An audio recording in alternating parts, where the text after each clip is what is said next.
Greetings, my name is Auset Sekhmet. I am an esoteric numerologist of Spirit Wisdom Numerology, and this is my first debut on my channel, and I thank you for watching. I'd like to first start by talking about numerology as a very ancient science that goes back to Lemuria and even Atlantis. So it's much more ancient than what historians have quoted it to be 4,000 to 5,000 years old. Numerology goes across many cultures. You will find it in Asia with the Lo Shu Square and also the I Ching. The East Indians have an astro numerological system as well. And the most ancient is the Egyptian, which is a secret numerology that most of the Illuminati elite use at this present day. You also have Chaldean, which has been said to be the earliest form of numerology. And from the Egyptian you have your Kabbalah, you have your Gematria, and you also have the Pythagorean method, which is the method that I use here in the West. You also have your Roman numerals and you have your Arabic numerals.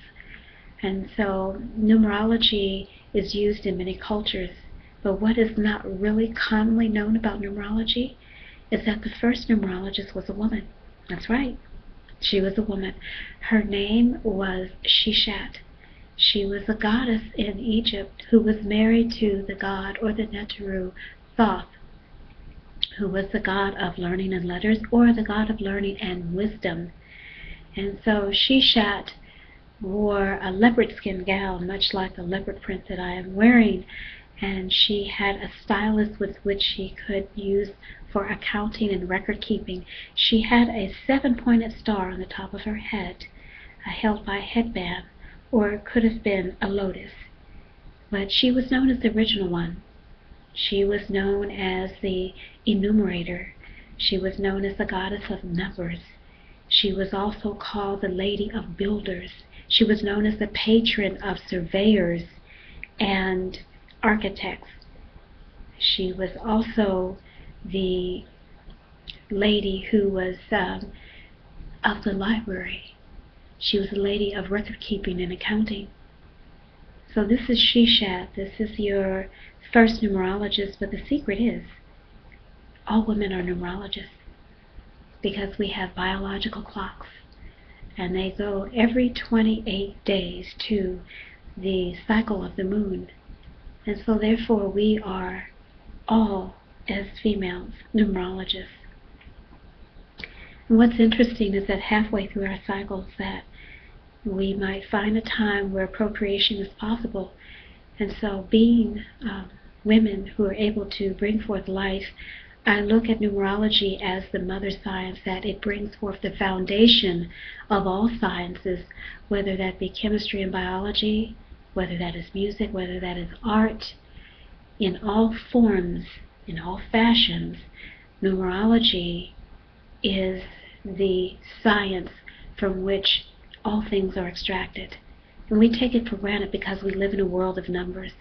Every morning we get up, for those of us who are not self-employed, and we go to a job, or we go to our vocation, let's say at 8 o'clock. 8 is the number of money. It is the number of employment. It is the number of finance.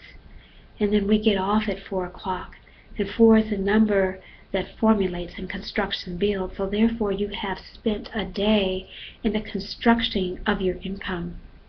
And at that time you will leave your job and you will drive so many miles to a gas station, and you will fill your car up with so many gallons of gas, and you will use a credit card that has 18-digit numbers on it in order to transact that ability to get the gas to take you to the store, so that you can pick up food in so many quantities, so that you can take out perhaps cash that has a certain amount of denominations on it in order to pay for this food that you will take home and prepare using measurements in order for you to eat.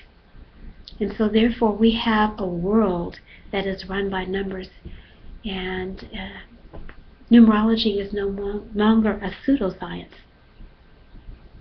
And what's interesting is how it applies to our life. It helps us to understand our reason for being. It gives us a mission and a purpose for this life. It tells us about our skills and our talents and our gifts.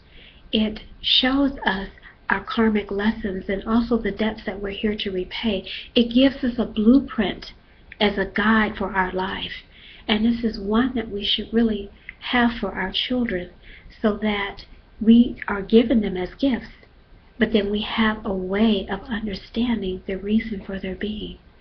I would like to invite you to consult with me if you have any issues concerning your job security, concerning your love life, if you're in a relationship with a significant other and you're wondering if he is the one or if she is a keeper.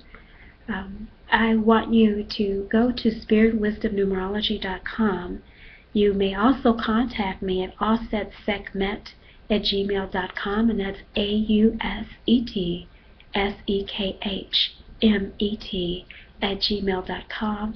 I'd like to thank you for watching my channel, and I'd also like to have you continue to come back to see me as I use numerology to decode most subject matter. I will say Hetepu, which means peace be unto you in Egyptian, and Merwet, which means love.